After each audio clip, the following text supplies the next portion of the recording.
Andrew McCART, IFL TV. I'm here in Bolton, and you know I already love having a big chat with the main man himself, KALLE SAUERLAND. KALLE, it's been what, 6 months? Yeah, you've been hiding. You've been hiding from me. Yeah, I've been busy on a few little things, you know. But good to be in Bolton today. Steamy, eh?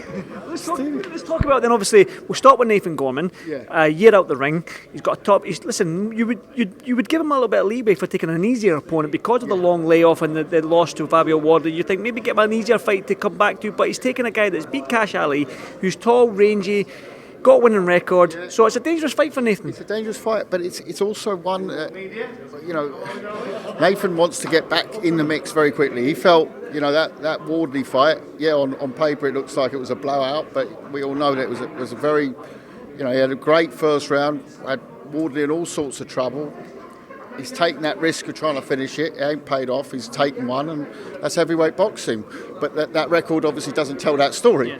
So if he wants to go, where that opportunity came on to go as a co-main event on Channel 5, we can't really take a lesser opponent, so he's got to go in against something like that. He's got to go and make it. And the tough thing for Nathan is he's not only got to go win, he's got to probably make a statement as well. He makes a statement Friday night, he's straight back in that mix, isn't he? That's what I said to him. The heavyweight division domestically here in the UK, where your Adelaides, your Wardleys, your Clarks, your Solomon Dakers, he gets a good win, he's back in the mix. Straight back in the mix, and rightly so, because you know, he can't be punished too much for taking risks against a great British champion in Fabio Wardley. You know, he looked fantastic against Adelaide, and he did a great job on Nathan when Nathan took those risks when he had Wardley in all sorts of trouble. So would I like to see that fight again? Absolutely. And anyone who understands boxing would probably say, "Oh, I'd like to see that fight again," because it could have played out very differently. Definitely. But now, Friday night, Channel 5, he's got to go and make that statement. Exciting time for the heavyweights, really exciting time from all levels, from the very top down to the British titles. Very, very exciting. And it's not much in it, you know, to suddenly be there, you know. Yeah. Otto Wallin, we released him 10 years ago, right? He was doing nothing. Suddenly he's boxing Anthony Joshua, headlining it. Fantastic, great work to Otto, you know. So you see that the margins. You know, I truly believe this is such an exciting heavyweight division, but I also truly believe this is not a division that could compare with the Lennox Lewis, Holyfield, Tyson, that era, or even the 80s era. The levels are... It's coming back. Yeah, it's coming back, but the levels are compressed. So there's very little between British title and world title.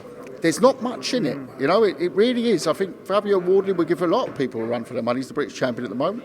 A lot of people. I think Fraser Clark's going places. I think Nathan Gorman could go places, you know. So it's exciting. You know, it's very exciting. But it's over to you now, Nathan. He's going to go make a performance. He's talking the business, and he can really box. The guy can really box. And I've had a few heavyweight world champions over the years. I know what it takes to be one.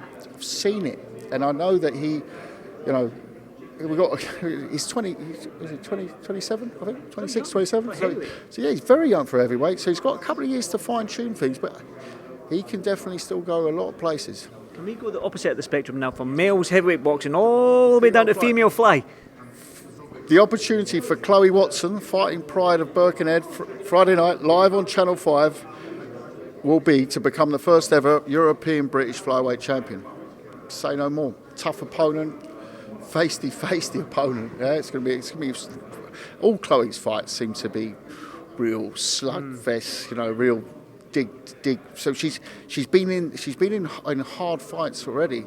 So people say, "Oh, it's early for her to fight for a European title." No. She's been through tough fights. So when this came up, vacant title, bang on. So very exciting double header on Channel 5 Friday night. It looked like there was going to be. You mentioned that you came off the stage and went spicy. So obviously she was that close to pushing her. Listen, I did French A level, right? She said bisous, her trainer, and I know that means kiss. So I'm thinking, oh no, please not in front of me now. Maybe she's asking you for a kiss. Well, I don't think she was too interested. No, she was definitely had her eyes on Chloe, and it was definitely about to happen. And then Chloe gave her a little nudge back, you know. And the weigh-in tomorrow is going to be interesting, but most importantly, that fight's going to be. They've come here for a win. You know, they got robbed in Italy for the same title. It's horrendous scoring. So really, Lalamon should be the champion. So she's going to feel hard done by it. That, unfortunately, is not too good news for Chloe because she's up against an opponent who will really believe she can win it. So we're in for a cracker. Absolute cracker, I'm sure of it, Friday night. Quick word on undercard. Dan Toward, your best signing so far, apparently, and Cody Smith, Isaac Laws. Best signings, it's fantastic. No, I love that confidence. Cody Smith, Dan Toward, watch those names. You know, we've got quite a few young ones coming through, but those two obviously featured on Friday night, which you'll see on Channel 5. If there's enough space with the other fights, should be given the rounds. So it should be able to see both those guys on Channel 5 Friday night. Cody Smith, 3 fights so far. It's been his 4th fight already since he signed with us. Extreme fast track with him. Mate, have you ever seen a fella in -5 in a silk shirt? In Scotland, yes. He hasn't got a jacket. Actually, Scotland, yeah. It would be Yorkshire or Scotland. Those are the only 2 places on planet Earth I could see fellas in silk shirts when it's -5 outside. No coat either. I've turned up, got out the van. He's walking up and he's bowling down the road in his silk shirt. I mean, only a Yorkshireman. Fantastic. Love it. That's why they got hairs on their chest, I guess. Dan Toward, 10-time. I've still got to check this. Is it possible that it's 10-time? I've been told it, but that is Sam Jones who's telling me that. So he's a good salesman, Sam. I'm just about to say, 10-time, yeah, 10-time. I'm going to have to double, triple check that. I'm going to have to visit Dan's home and see all the, the pictures or something. To get some checks on this. But, mate, whether it's 9 times, 10 times, or 11 times, it's just fantastic, isn't it? So we know he's got the pedigree. First fight. Like he said, he's going to go out and enjoy it. It's his debut. You only get one debut. Go and enjoy it. Don't enjoy it too much. Exactly. Well, look, can I talk about Isaac Lowe? Obviously, he was meant to be fighting. Debut, for example, was the end of my career. A fighter? Well. Yeah, so it was my debut and my last fight all in one. I'm going to look that so up. I enjoyed it a bit too much. Listen, Callum, man, you enjoy life, which is the main thing. That's what I like to see. Isaac Lowe was meant to fight Lee McGregor on this card. Isaac Lowe's still fighting. Lee's put up a post saying that he's going to be back in 2024. Will you revisit that fight? Absolutely. I mean, the reaction we got to that fight was great. I think, that's what we try and do on Channel 5 is create real tear-ups, Tear-ups, I think. You'll get a tear-up with them too. Yeah, well... We'll have a big security bit around the press conferences as well. But yeah, we'll definitely get a tear up with them too. That's 100%. That got the juices flowing, didn't it? That fight, I'm guessing we'll just wait a little bit longer. wait a little bit longer for that fight. I mean, the winner of that goes straight back into that IBO title mix, and that should propel them then to another title. So it's all exciting stuff, I mean, 2024, we've got some cracking things lined up from, Josh Kelly's World Assault is out, obviously still December 16th. He's got to get through that, and then next year's World #1. We've got Myris Breedis, Harlem Eubank coming through. So we've got lots of very interesting cusp fighters. Well, Myris Breedis would be unfair to call him a cusp fighter, but after his, 3rd or 4th world title. The first half of next year already, we're already planning. It looks fantastic. So very, very excited for 2024. Yeah. I'm glad you mentioned the first half of next year, 2024. Chris Eubank Jr., Conor, Benn. I'm going to have to speak to you about this because caveat that one out. Well, no. You segued it perfectly for me there, Kalle. The first person I've spoken to about this fight, and I haven't been hiding, but I've been purposefully not doing too many interviews. Can I just mention, obviously, what Eddie Hearn said that... Who has been doing a lot of interviews. Yeah, but he has said that the contract's there, they're ready to sign it. He thinks it's going to be signed this week.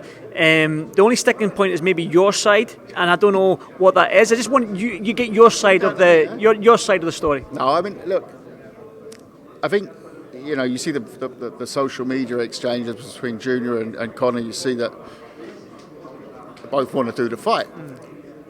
We're trying to make that deal. If there was a deal, we would have been at a press conference already. It would have been announced already. So clearly, there's not a deal. We're working on that, but at the same time, I see all these. The other day, I'm leaving the office and I'm getting on my phone like 100 messages, different journalists, can you confirm this, confirm that? And I'm like, what, the basis of what? And I see there's, obviously a piece gone out in the Daily Mail. And a very credible journalist as well, so he's clearly got a source from somewhere. I don't know who's saying what, because if it was signed, you think Eddie would keep his mouth shut? You think if that contract was signed, do you not think that Eddie would have, Eddie, and some of the other people involved? So I'm sure someone would have come out with it. So we haven't agreed anything yet. We're not there yet. We're in discussions, and we've been in discussions for a while. Not as long as people think as well, though. All these reports in the past, it's been done for this country and that country and this country and that country. Oh.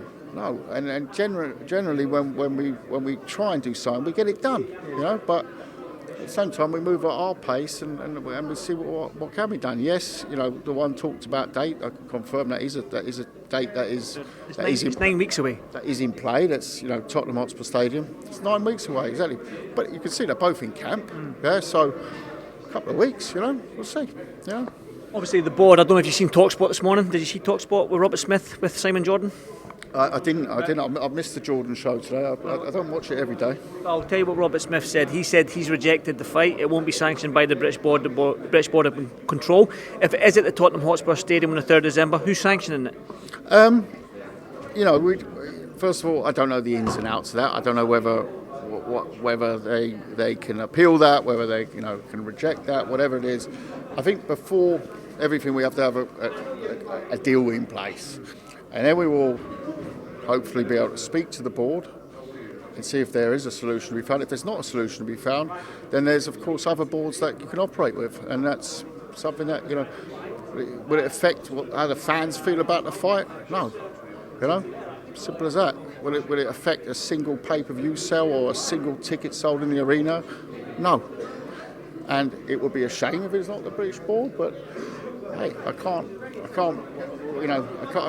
speak for the other side.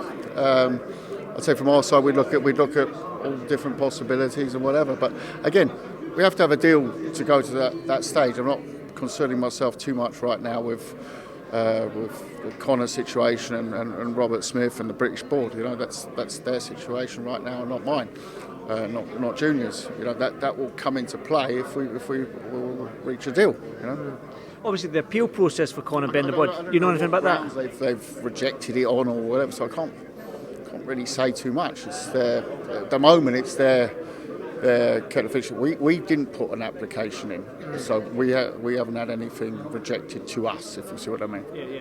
Obviously, the sticking point with the board is obviously their appeal process, and obviously it was meant to be taking 8 weeks to do this appeal process, but it's going on a little bit longer. Is that the sticking point from your side, from the board side? What's sort of like your sort of story behind that? Yeah, I don't really have a story because I don't have any.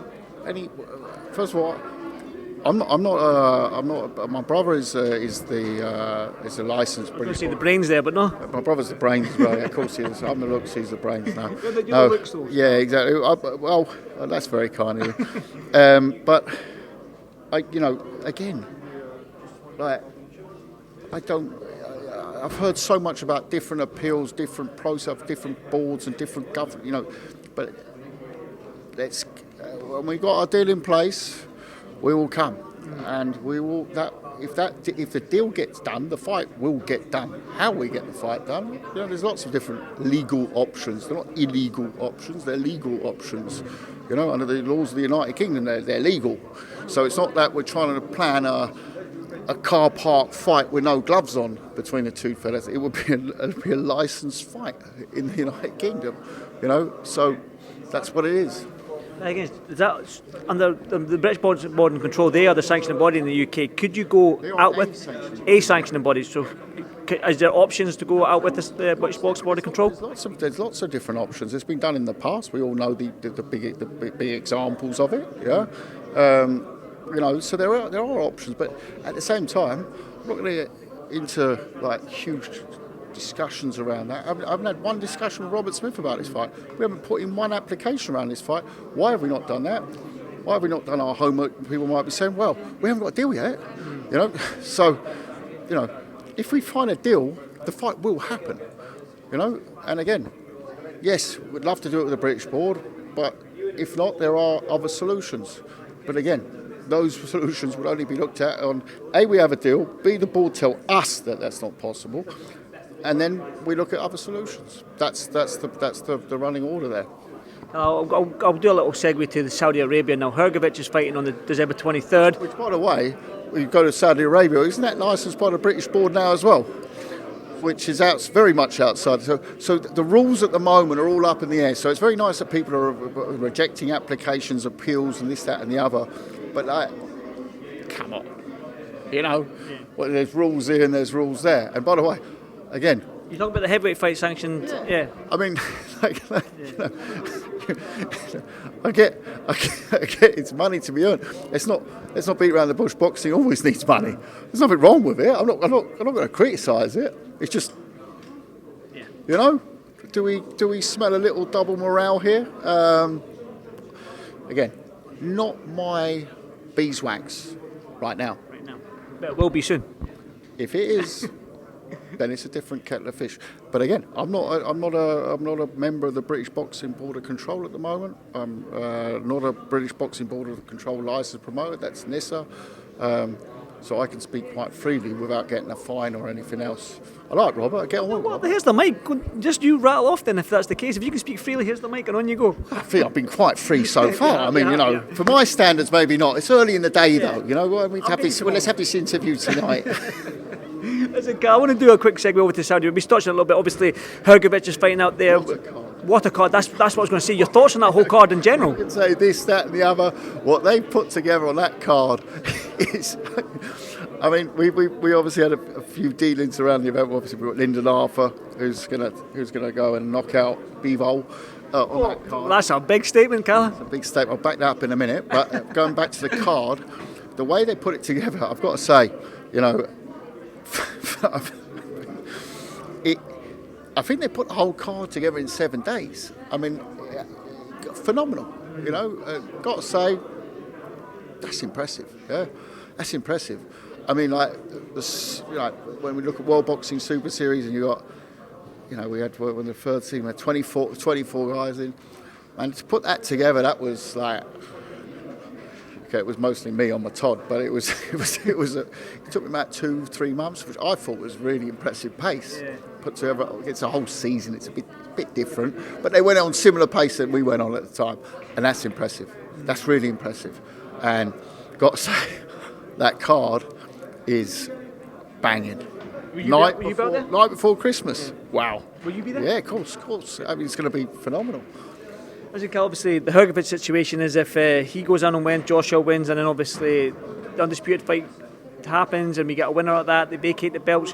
What's the situation with Hrgović? He'll go straight into the IBF? Right now, we've stopped working with Philip in an amicable way. He's gone off and done the thing with the Saudis. We're going to sit down after that and see if we can work out a deal. Look, it was a great opportunity for him. I love him. He's like a member of the family. So good luck to him. Let him get the Damori out of the way and we'll sit down in the new year and see what comes out of all this. The problem that Philip has, and it's a horrible problem. It's a horrible problem because he should have been fighting Usyk earlier this year. And then Usyk could have still done the Fury fight if he would have beaten Philip, or it would have been Philip against Tyson in February. Easy could have been done. But people don't want to fight Philip, So I get Usyk. I don't want to fight Philip before I've got that big payday, No. So he's just been caught on the wrong end of the politics, hasn't he?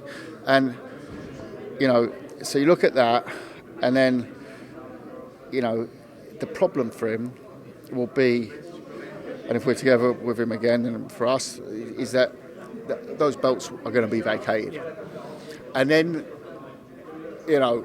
what's the commercial value in that fight? And it sounds really boring now, but that's what it boils down to. So you've got Philip against, I don't know, who is it?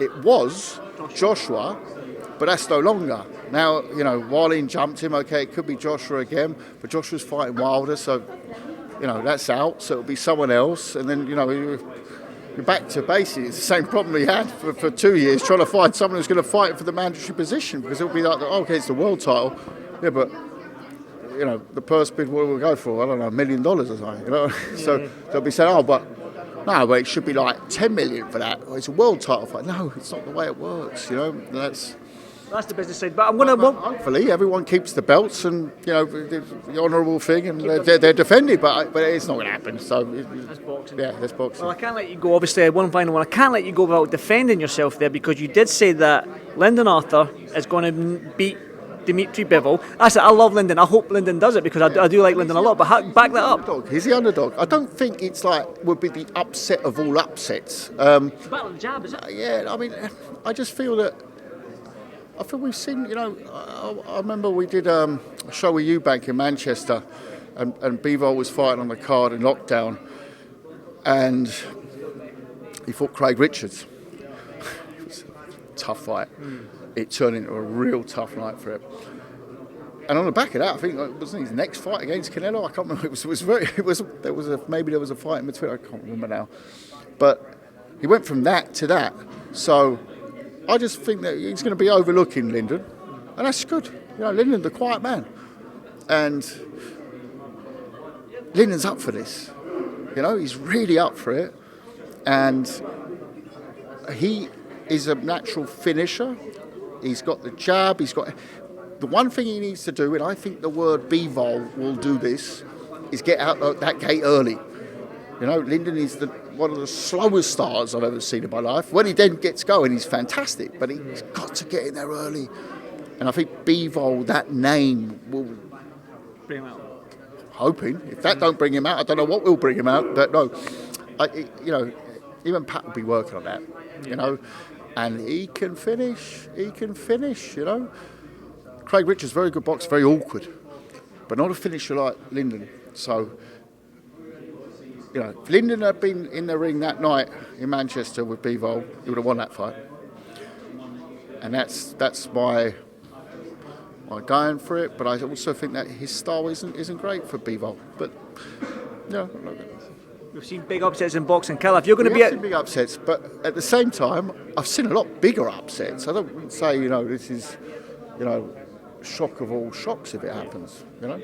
No.